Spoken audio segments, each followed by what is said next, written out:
Haleluya. Puji nama Tuhan untuk kasih setianya yang lagi dinyatakan bagi kita sekalian. Sementara saya berbicara pada saat ini atau membuka renungan firman Tuhan yang akan kita bersama-sama dengarkan pada hari ini, saya ingin menyatakan betapa saya beriman, betapa saya meyakini bahwa saudara sedang mengalami kehidupan yang diberkati oleh Tuhan. Saya ingin mengklaim janji Tuhan bahwa setiap orang yang percaya kepadanya tidak binasa melainkan beroleh hidup yang kekal. Saya ingin meyakini bahwa saudara sedang memiliki relasi yang baik dengan Tuhan. Dan saya ingin berkeyakinan bahwa saudara sedang memiliki relasi yang baik dengan keluarga dan yang baik dengan orang lain. Namun saudara-saudara sekalian, tidak tertutup kemungkinan bagi setiap kita memiliki relasi yang terganggu, bahkan relasi yang terputus dengan Allah, bahkan relasi yang porak-poranda dengan orang lain. Maka renungan firman Tuhan pada hari ini mengajak kita untuk memastikan relasi kita dengan Allah dipulihkan dan relasi kita dengan sesama itu dipulihkan juga. Dan untuk itu, sehubungan dengan tema kita menjadi bejana kekudusan dalam Kristus dan secara spesifik bejana yang dipulihkan, maka saya ingin mengajak kita untuk merenungkan firman Tuhan, yaitu relasi yang dipulihkan. Sebelumnya mari kita satu di dalam doa. Bapa di surga, kami memuji Engkau sebab kematian-Mu di atas kayu salib, kebangkitan-Mu dari antara orang mati, memberikan jaminan kepada kami, setiap orang yang percaya, hubungannya dengan Allah dipulihkan kembali. Hubungannya dengan sesama juga dapat dipulihkan kembali. Untuk itu ya Bapa, sebagai bejana-bejana kekudusan di dalam Kristus, kami berdoa kiranya Engkau menolong kami, supaya relasi kami dengan Allah dan relasi kami dengan sesama itu mengalami pemulihan atau terpelihara baik dan penuh dengan damai sejahtera. Terima kasih Bapa, dalam nama Tuhan Yesus, kami serahkan perenungan firman Tuhan ini. Haleluya. Amin. Saudara sekalian, saya percaya saudara masih ingat beberapa hari yang lalu atau minggu yang lalu ketika kita merenungkan kebenaran firman Tuhan atau kisah peristiwa ketika Yesus disalibkan di atas salib di Bukit Golgota. Dan yang menarik secara khusus, catatan yang dicatat oleh Rasul Yohanes adalah catatan yang di satu sisi membawa duka yang mendalam. Kita merasa sedemikian miris karena dicatat di dekat salib itu berdiri ibu Yesus, yaitu Maria.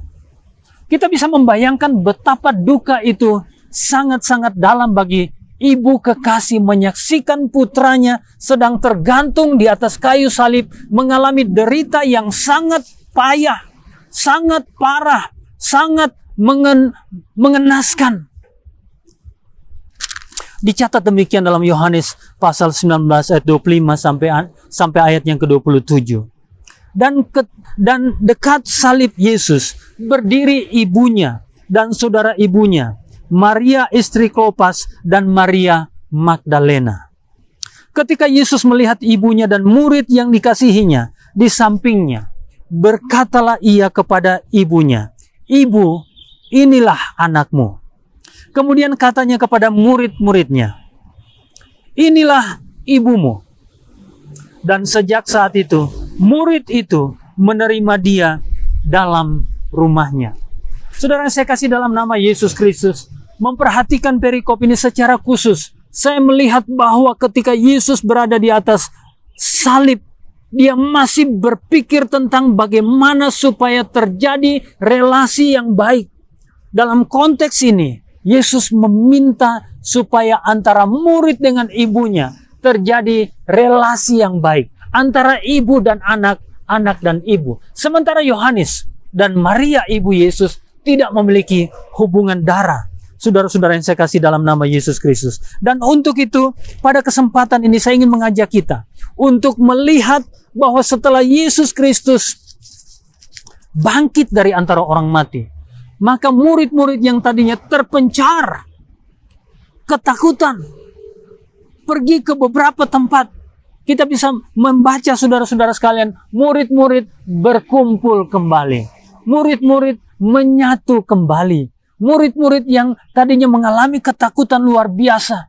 Mungkin ada di antara mereka yang berpikir, mengapa sampai guru kita disalibkan? Mungkin ada yang berpikir, kenapa sampai Yudas Iskariot mengkhianati guru dan menjualnya? Segala pikiran berkecamuk, sehingga potensi besar untuk berkumpul, untuk bersekutu, untuk menjadi satu, sangat kecil bagi mereka. Tapi kita mendapati sejumlah catatan-catatan setelah kebangkitan Yesus Kristus, murid-murid berkumpul kembali.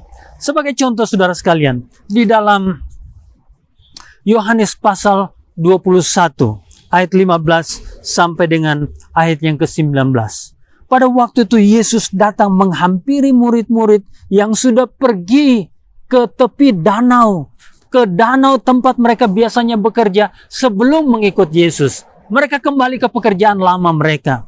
Mereka terpencar, tetapi Yesus hadir dan memulihkan kembali relasi, khususnya dengan Petrus. Di dalam catatan ayat ini atau perikop ini dikatakan demikian: sesudah sarapan Yesus berkata kepada Simon Petrus, "Simon, anak Yohanes, apakah engkau mengasihi aku lebih daripada mereka ini?" Jawab Petrus kepadanya, "Benar Tuhan, engkau tahu bahwa aku mengasihi engkau." Kata Yesus kepadanya, "Gembalakanlah domba-dombaku." Ini 3 kali secara berturut-turut berulang. Saya tidak ingin membahas secara khusus isi daripada percakapan antara Yesus dengan Petrus atau ketiga pertanyaan itu. Tetapi secara khusus, saudara sekalian, saya ingin mengajak kita untuk mengingat peristiwa ketika hubungan Petrus dengan Yesus mengalami gangguan. Kalau tidak kita sebutkan terputus. Kita masih ingat pada malam hari ketika Yesus ditangkap. Kemudian ia ditanya apakah ia mengenal Yesus, apakah ia memiliki hubungan dengan Yesus. Dan kita masih ingat 3 kali ia menyangkali Yesus. Dia mengatakan, "Aku tidak mengenal dia." Dan kita mengingat ketika ayam berkokok, saudara sekalian, dia telah 3 kali menyangkal Yesus. Dan dia merasa sedemikian kecewa, sedih. Tentu saya mengerti perasaan Petrus. Karena setiap orang yang pernah melakukan kesalahan terhadap orang lain, pasti ada sebuah perasaan untuk tidak bersedia untuk berjumpa. Jangankan untuk berjumpa, mendengar nama orang tersebut yang kepadanya kita berbuat salah, kita bisa saja merasa terganggu. Tetapi hari itu Yesus mengambil inisiatif untuk menjumpai Petrus, menanyakan pertanyaan-pertanyaan itu, apakah engkau mengasihi aku lebih daripada semuanya?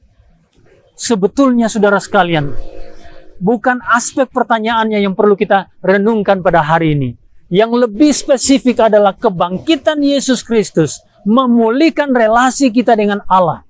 Yang lebih spesifik saudara sekalian, kematian dan kebangkitan Yesus Kristus memberikan pesan kepada kita bahwa sebagai orang-orang yang percaya kepadanya, kita perlu punya relasi yang baik, bukan saja dengan Allah, relasi yang baik dengan sesama kita, relasi yang baik dengan anggota keluarga kita, relasi yang sehat dengan teman-teman sepelayanan kita, relasi yang saling membangun dengan sesama orang percaya. Untuk itu saudara-saudara yang saya kasih dalam nama Yesus Kristus,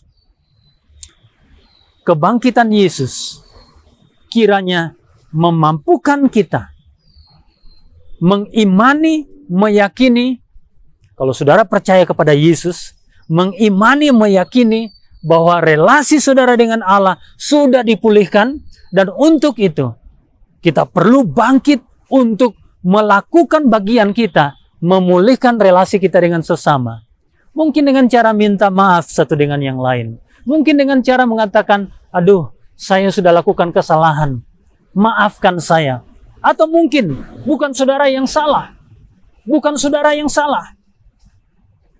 Dan saudara, ketika ada orang yang meminta maaf kepada saudara, meskipun mungkin menyakitkan, saudara sanggup mengatakan, "Di dalam nama Yesus yang bangkit itu, dengan kuasanya, aku melepaskan pengampunan."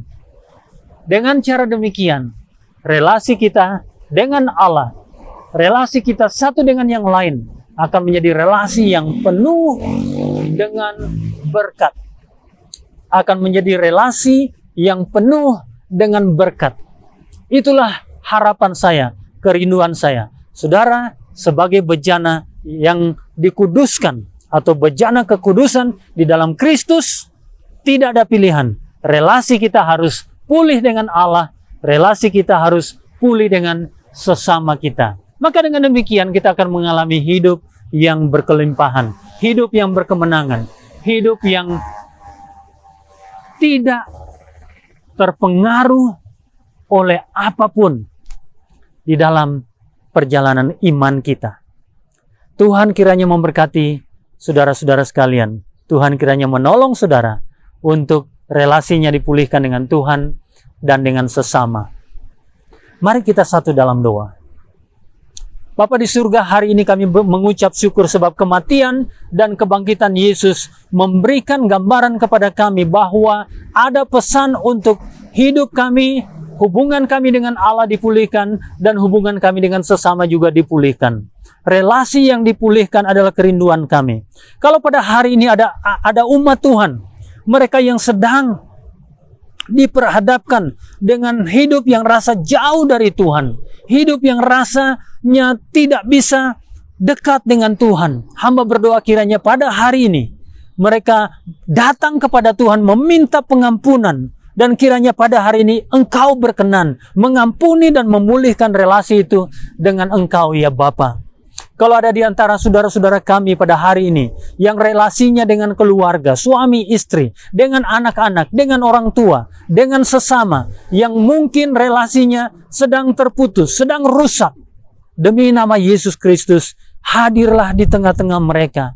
Pulihkanlah relasi mereka, sebab kebangkitan Yesus memberikan kuasa bagi setiap orang yang percaya untuk menaklukkan ego, menaklukkan perasaan-perasaan yang tinggi hati, menaklukkan kebencian. Di dalam Yesus Kristus ada kuasa kebangkitan memulihkan relasi kami satu dengan yang lain. Terima kasih Bapa, demi nama Tuhan Yesus Kristus kami berdoa. Amin. Amin. Tuhan memberkati saudara sekalian. Selamat merayakan relasi yang dipulihkan dengan Allah dan relasi yang dipulihkan dengan sesama. Haleluya.